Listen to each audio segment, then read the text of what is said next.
Back in the day, my nickname had been Scary Neary. Most of the people who called me that are dead now. No direct causal relationship, just bad drugs and worse luck. I'm nearly 6 feet tall, all speed-fused nerves and ragged, dirty blonde hair, with a fresh scar beside my right eye, souvenir of my trip to vacation land, a walking ad for Just Say No. I skipped Starbucks in favor of the all-night Greek diner around the corner, found a booth in the back, ordered black coffee and a ribeye, rare. I was well into my steak when someone slid into the seat across from me. Hey, Cassandra Android. I winced. Phil Cohen, one-time rock journalist Man K, now the mastermind behind a celebrity blog called Early Death. Phil was a local bottom feeder, 1 or 2 steps above or below me on the social ladder, not that anyone was counting. He was also my most reliable source for speed. I hadn't seen him since I'd been back. From the way he looked, alarmingly bright-eyed and bushy-tailed, the downturn in the economy hadn't hit his corner of Hoboken. Phil wasn't a bridge and tunnel guy, more just a tunnel guy, especially when you factored in his rat-like ability to scrounge a living in the dark. Phil, how's it hanging? Not bad, not bad. Hey, I saw your photo got picked up by the smoking gun. Nice work. How the hell'd you do that? I pushed away my plate. Fuck off, Phil. Phil looked wounded. I told that German editor to get in touch with you, the lady from Stern. They pay good money. I figured you could use a taste. You put her in touch with me? Phil nodded. He was fidgeting so much he looked like a life-size bobblehead. Yeah, sure. How'd you think? Good thing your old man's a lawyer.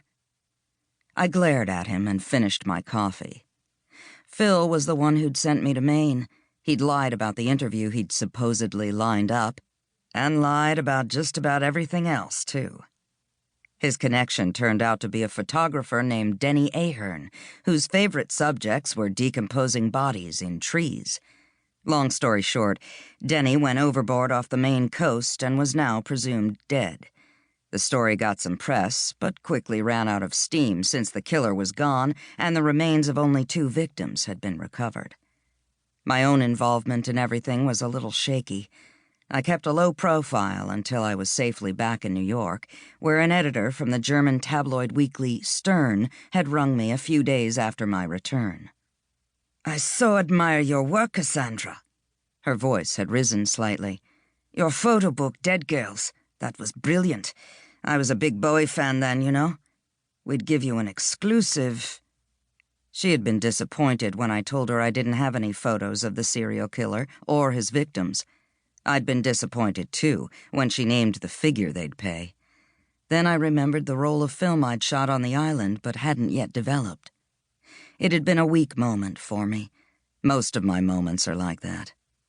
Finally, I said, You familiar with a photographer named Aphrodite Comestos? Aphrodite Comestos, of course. She's very well known here. Helmut Newton admired her work. The editor hesitated. She just died too, didn't she?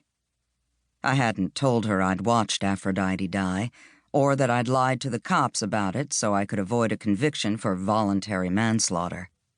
I did a quick mental rundown of where I could cadge a few hours in a borrowed darkroom so I could process the film without anyone else seeing the images.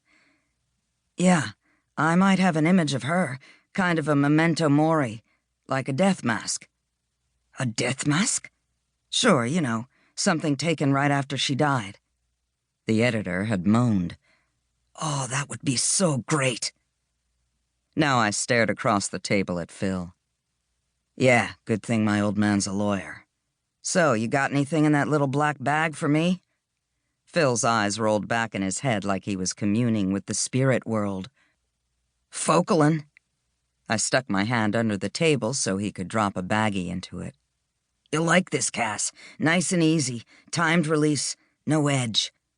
And probably I shouldn't say this, 'cause I'd hate to lose your business, but you could see your doctor. He'd give you a script. Then you could get your health insurance to pay for it. Some Zoloft wouldn't kill you either. Phil, do I look like I have fucking health insurance? Good point. Here, you want this? He said a tiny glassy...